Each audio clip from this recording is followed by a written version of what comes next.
Some of the country's wealthiest landowners and two charities have begun a judicial review in the High Court to challenge the government's attempts to reform the freehold and leasehold system of property ownership. The reforms partly aim to simplify extending or buying a lease, but the freeholders argue it contravenes their human rights. Leasehold campaigners say they're worried this could delay much-needed changes. Our Work and Money correspondent Megan Owen reports. For people living in London's 1.3 million leasehold properties, reforms announced by the government last year were a milestone. For them, it makes things simpler and cheaper. But not everybody agrees.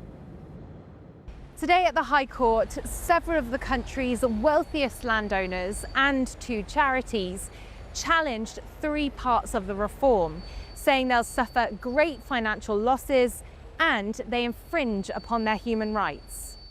Among them, a group owned by the Duke of Westminster, the Cadogan Group, a family company which has owned land in London for centuries, and the John Lyons charity, which says its projects like this after-school club are at risk if it loses income from land it's owned historically.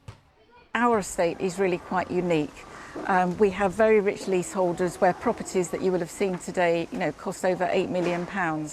This is going to be a transfer of wealth, effectively from small local community group foundations that receive our funding to very wealthy individuals, often non-doms. The group of freeholders are challenging changes to lease extensions and who pays or is paid what. But leaseholders like Alice and her neighbour, who are each £20,000 in debt for charges they believe are unjustified, are worried that the legal challenge will delay much-needed reform. I think it's really frustrating. These leasehold reforms have been promised by successive governments. They keep being delayed. And then this latest legal challenge and the idea that somehow giving us more transparency over our service charge and more say over how our money is spent, the idea that this is somehow infringing on massive companies' human rights, it's a little bit laughable considering that we're having to live under this regime and paying thousands of pounds for no benefit whatsoever. The hearing ends on Friday and the government says it can't comment further on ongoing litigation.